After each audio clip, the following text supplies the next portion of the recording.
Hello friends.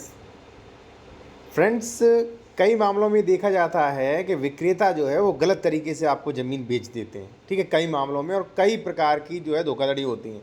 जैसे साथियों, double registry है, अंश से अधिक विक्रय हो गया, सरकारी ज़मीन बेच देना, या मान लीजिए उसने आपको ज़मीन रजिस्ट्री करा दी, उसके बाद आपको पोजीशन न मिलना।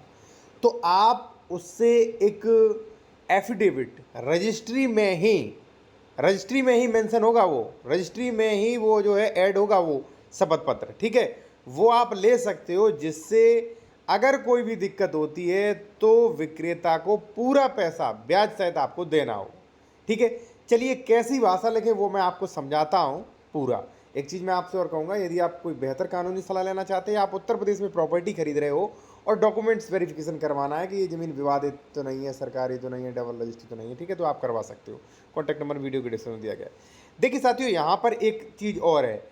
देखिए, रजिस्ट्री जो है वो काफ़ी बड़ी डीड होती है, उसमें कई शपथ पत्र मेंशन होते हैं, यानी कि ऐड रहते हैं, तभी तो आपने देखा होगा कहीं 10-15 पेजों की जो है रजिस्ट्री हो जाती है।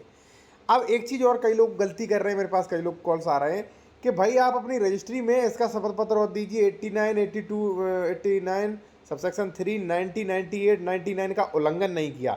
अगर इसका शपथ पत्र मेंशन नहीं होगा तो आपका दाखिल खारिज नहीं होगा, पत्रावली आपकी कैंसिल हो जाएगी। ठीक है, आपको दिक्कत होगी भविष्य में। ठीक, अब आते हैं अपने पॉइंट पर। देखिए साथियों, जहां पर 116, 117 की कार्रवाई नहीं होती है, या धारा 24 का यहाँ पे ये है, तो यहाँ पे साथियों कई बार प्लॉट खरीदने के बाद कब्जा नहीं मिलता, या कब्जा मिल भी जाता है तो आपके प्लॉट से कोई जो है अन्य व्यक्ति कब्जा कर लेगा। ठीक है ना, तो इससे बचने के लिए, या कई बार प्रॉपर्टी डीलर अंश से अधिक विक्रय कर देते हैं, कई बार जो है सरकारी ज़मीन की रजिस्ट्री कर देते हैं। अब आप कहोगे सरकारी ज़मीन की रजिस्ट्री कैसे कर देंगे, तो आप गलत कह रहे हो। तो मैं आपको बताऊं, भाई खतौनी तैयार होती है डॉक्यूमेंट्स नंबर 41 से, और डॉक्यूमेंट्स नंबर 41 से बनते वक्त कई बार कमी हो जाती है, या कमी के नाम पे लोग पैसे देकर लेखपाल अधिकारियों से करवा लेते हैं अपने नाम।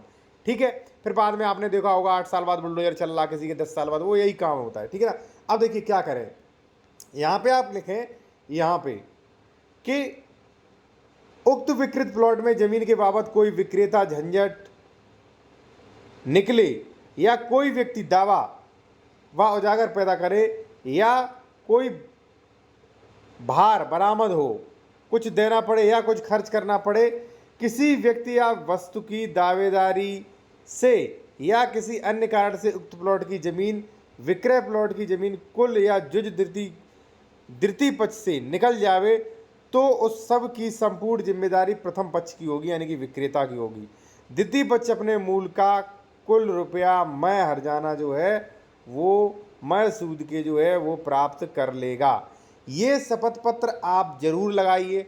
और देखिए, शपथ पत्र लगाने से केवल काम नहीं चलता है साथियों, मैं आपको प्रैक्टिकली बता दूं कि भाई कई लोगों के जो मिडिल क्लास फैमिली से, कई लोगों के फ़ोन कॉल्स आते हैं, अधिकतर मिडिल क्लास ही होते हैं कि सर डबल रजिस्ट्री करा दी थी, या उस पर कोई विवाद कर रहा है, या सरकारी ज़मीन सर इसका दाखिल खारिज नहीं हो रहा, सर 14380 नहीं था, बुलडोजर चल गया।